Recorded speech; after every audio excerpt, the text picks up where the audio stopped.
So let's start with the problem number 2. I mean the second problem, that is problem 3.8. Now this problem says 3 pipes steadily deliver water at 20 degrees Celsius to a large exit pipe in figure P 3.8. Basically, they are talking about this figure. The velocity V2 equals to 5 meter per second, and the exit flow rate Q4 equals to 120 meter cube per hour. So the velocity V2 equals to, meaning you see this is a pipe, right? They are having fluid flow from 3 directions. This one, and this one.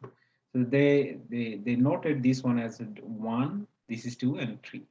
Now the velocity v2 equals to 5. That means in this point the velocity is 5 meter per second. The exit flow rate, that is the 4 position, right? The q4 is also given 120 meter cube per hour. Now it says that the find a v1, b, v3. So that means velocity at 1, velocity this one, velocity at 3 position, and v4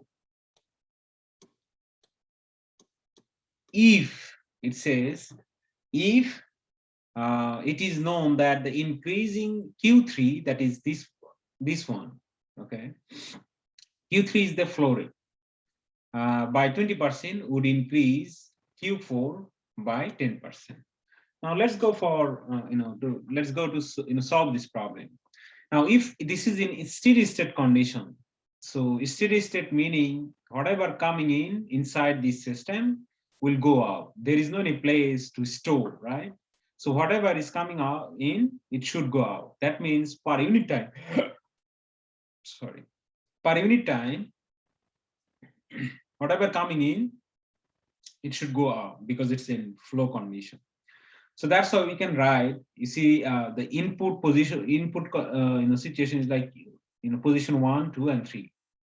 So that's why we say we write q1 plus q2 plus q3 equals to, it should be q4, right? Or we can apply the equation q1 equals to v1a1, q2 equals to v2a2. So basically v1 is the velocity and a1 is the cross sectional area. Similarly others. Now if you look at this this equation, we don't know v1, we don't know v3, we don't know v4, so we don't know these, right? The rest of them we know. A1 we can calculate from the diameter, cross sectional, a3, a2, a1, these are also known. Only the v2 is given 5 meter per second, right? Now we can also calculate the v4. You see, the q4 is given, right? q4 equals to 120 meter cube per hour. So we can just if we write like q4 equals to v4 and a4.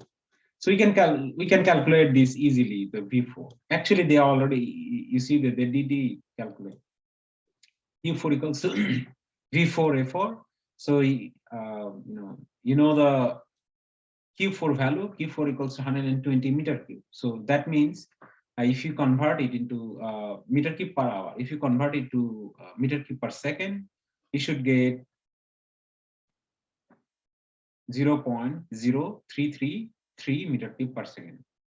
It's given here. And the A4 equals to basically the area, right? So pi d square by 4. Pi d square equals to 9 centimeters. So if you convert it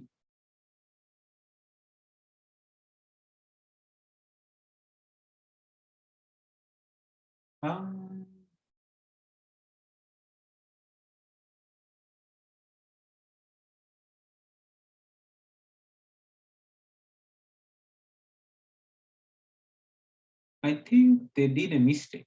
This one should not be 0.006. It should be 9 centimeter. That means 0.09.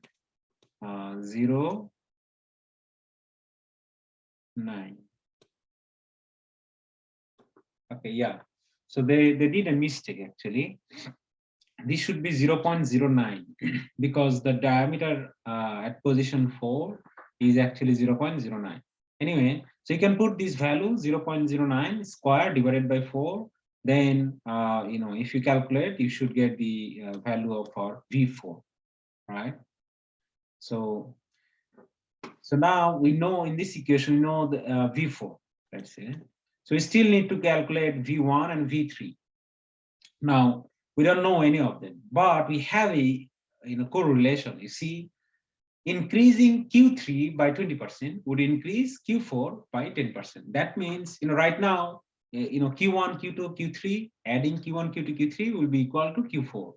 However, if we increase the Q3 by 20%, just the increment, if you look at the increment, that increment will increase the Q4 by 10%.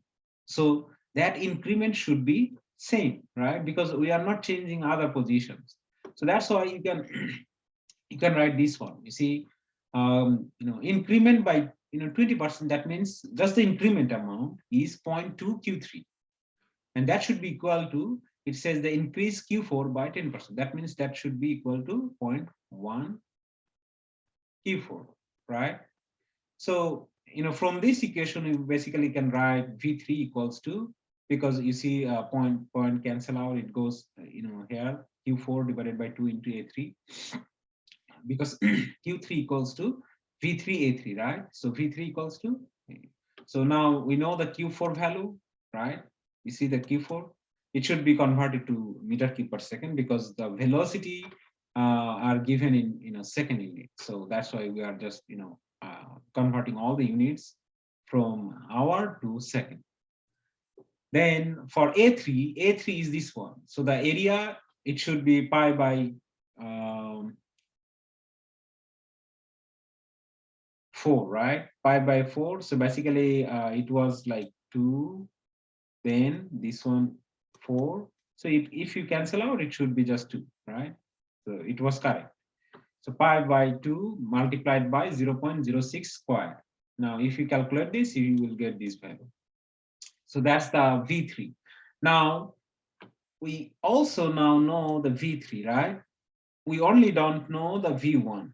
So how can we calculate? We can put all this value in this equation. You see the V1, rest of them information you are given, right? So you can calculate the V1. So that's the V1. So now we know the V1, we know V3 and V4.